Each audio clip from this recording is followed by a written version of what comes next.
Hello children, today I will teach refraction of light at plane surfaces. Okay, before I teach refraction, I hope you have studied reflection of light in class 9, class 8.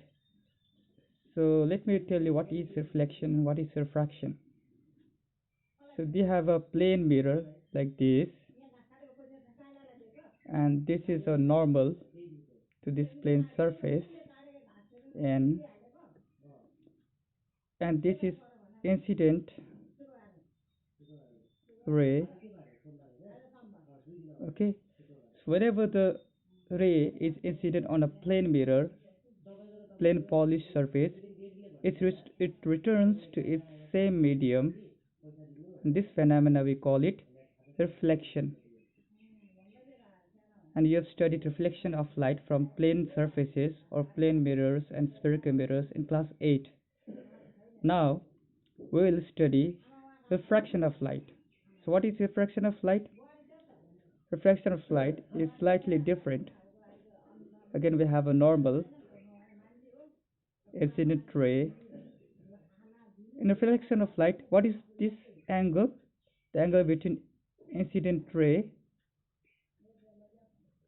this ray we call it reflected ray,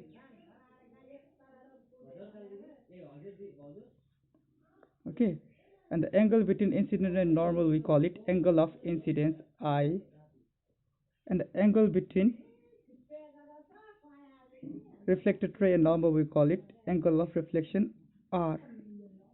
Got it? So this you have studied in class 8, and there are two laws which is obeyed by reflection. First law is that incident ray, normal, and reflected ray, they lie in the same plane. Suppose this is a plane, then incident ray, reflected ray and normal, they have to be in the same plane. This have to be in the same plane. This can reflected ray cannot come out of the plane or go inside the plane. They have to lie in the same plane. That's the first rule of reflection. Second rule is that this angle of incidence has to be equal to angle of reflection. Okay, so reflection follows these two rules. If this two rule is not followed, that's not reflection. Okay, so that you have studied in class 8. Now let's study what is refraction. What is refraction? Refraction, this is incident ray again, so which is incident obliquely. Obliquely means making some angle with normal. This angle, let's say I, angle of incidence. So whenever the incident ray is striking the transparent medium, this is not a plane medium, this is transparent medium. This is not a mirror, this is a transparent medium. So it can be glass, it can be water, it can be air. So whenever the incident ray is striking the surfaces, okay, then this is one medium, this is another medium. Then what will happen? Some of the lights get reflected,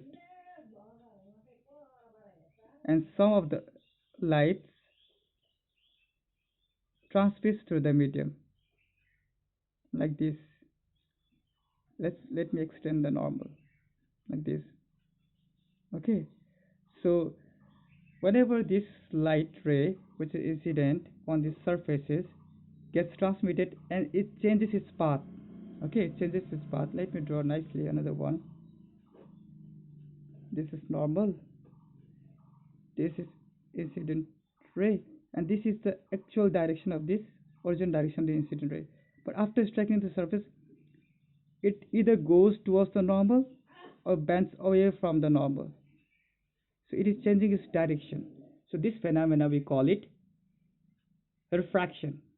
Refraction is the, here you can see the definition. Refraction is the change in the direction of the path of light when it passes from one transparent medium to another transparent medium. It's called refraction.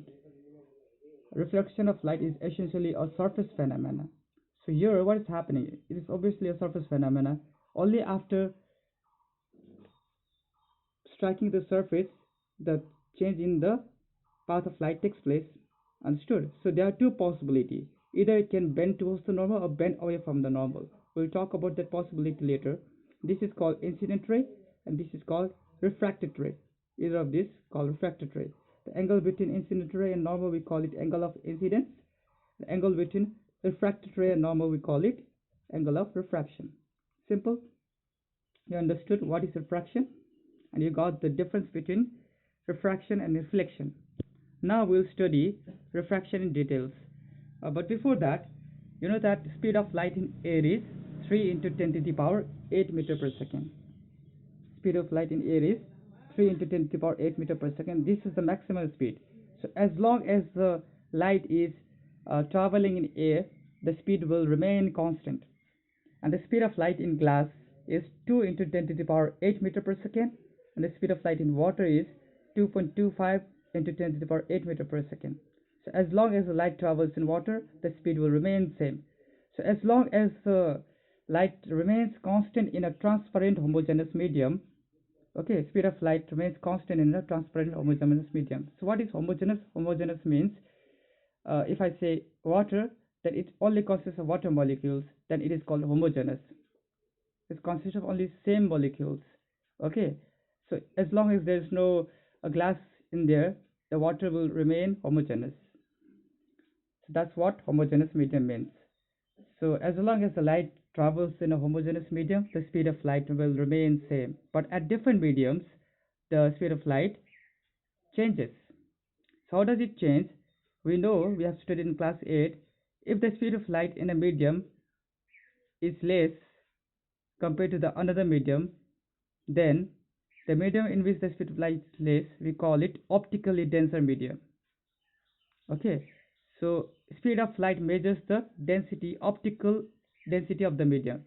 More is the speed of light in the medium, less denser is that medium. Okay, less is the speed of light in the medium, more optically